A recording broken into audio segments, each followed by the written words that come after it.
Today we'll discuss Gauss law.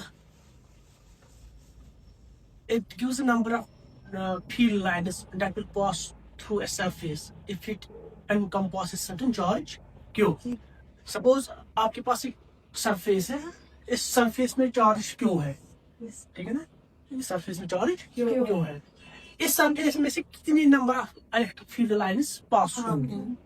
There's a mathematical calculation. Mathematically हम इसको कैसे calculate कर सकते हैं?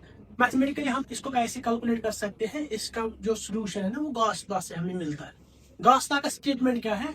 If you have certain surface, अगर उस सरफेस में टोटल चार्ज क्यों है और इस सरफेस से कितनी इलेक्ट्रिक फील्ड लाइंस पास होंगी, इस सरफेस से कितनी इलेक्ट्रिक फील्ड लाइंस पास होंगी, तो मैथमेटिकली आप इसको कैलकुलेट कर सकते हैं कि टोटल फ्लक्स इस सरफेस से कितना फ्लक्स जा रहा है, कितनी फील्ड लाइंस इस सरफेस से जा रही है. That is the total flux through this surface, through this किस सरफेस से, जिसमें टोटल चार्ज, सपोज चार्ज क्यों, वो चार्ज क्यों को एनकम्पास कर रहा है, वो चार्ज क्यों को एनकम्पास कर रहा है. गॉस कहता है, गॉस थ्योरम, ये जो सरफेस है अगर इसमें टोटल चार्ज क्यों है तो इसमें से टोटल फ्लक्स जो है ना, that will be simply flux, total flux through this surface will be simply total charge encompassed or enclosed within the surface divided by epsilon naught, divided by epsilon naught.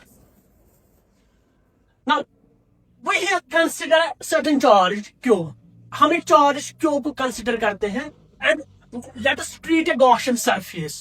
ये Gaussian surface इस charge Q को encompass कर रहा है, ठीक है ना. इस Gaussian surface पे हम एक सरफेस एलिमेंट ले रहे हैं ds, जहां पे हमने एक सरफेस एलिमेंट लिया है. नाउ हम इस Gaussian सरफेस को ऐसे ट्रीट करते हैं कि जो फील्ड है, field is radially outwards, field is radially outwards. And also ये जो इस सरफेस एलिमेंट का जो नॉर्मल है, नॉर्मल सरफेस एलिमेंट, वो नॉर्मल भी रेडियली आउटवर्ड जा रहा है. अब इस सरफेस एलिमेंट पे what is the electric field at this point, at this point it is simply electric field will be Q upon 4 pi epsilon naught r square. ये है फील्ड इस चार्ज की वजह से कहाँ पे, ds पे, इस सरफेस एलिमेंट पे. Now what is the flux through, अब हम अगर फ्लक्स करेंगे कैलकुलेट, इस एंटायर सरफेस से कितना फ्लक्स जा रहा है.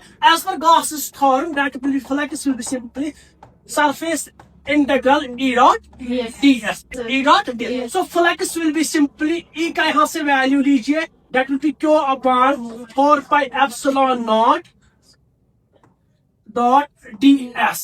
और इस R का रेडियल वेक्टर है, that is normally outwards, वो रेडियली आउटवर्ड जा रहा है. So flux will be simply, अब सरफेस एलिमेंट का जो normal to the surface element वो n कैप और r कैप, इसका डॉट प्रोडक्ट आ रहा है 1 के बराबर, क्योंकि दोनों जा रहे हैं radially outwards.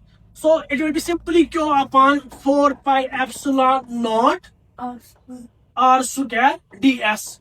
ds will be total surface area of this sphere. वो कितना आएगा, Q upon 4 pi epsilon not r square into sphere का सरफेस एरिया, अगर इसकी रेडियस r है सो वो आएगा 4 पाई r square. 4 pi r square and 4 pi r square will cancel out. So flux will be simply Q upon epsilon naught. ये है ना total flux Gaussian surface से कितना जा रहा है, ठीक है. It's okay. हमने अभी गॉस लॉ डिस्कस किया ना. अब हम क्या करेंगे, सपोज ये जो गॉसियन सरफेस है, गॉसियन सरफेस में एक यूनिट पॉजिटिव चार्ज है.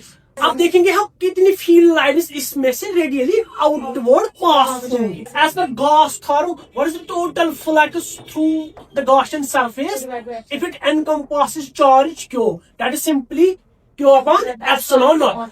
एक्चुअली ये जो फ्लक्स क्या देता है हमें, कितनी फील्ड लाइंस इसमें से पास हो रही है. अब इस गॉसियन सरफेस में हमें क्या है, unit positive charge. We want to calculate the number of field lines, यानी फील्ड लाइंस इसमें से कितनी पास होंगी. तो आपके पास charge Q is simply 1 coulomb. So what is the flux through it, flux will be simply 1 coulomb upon epsilon not.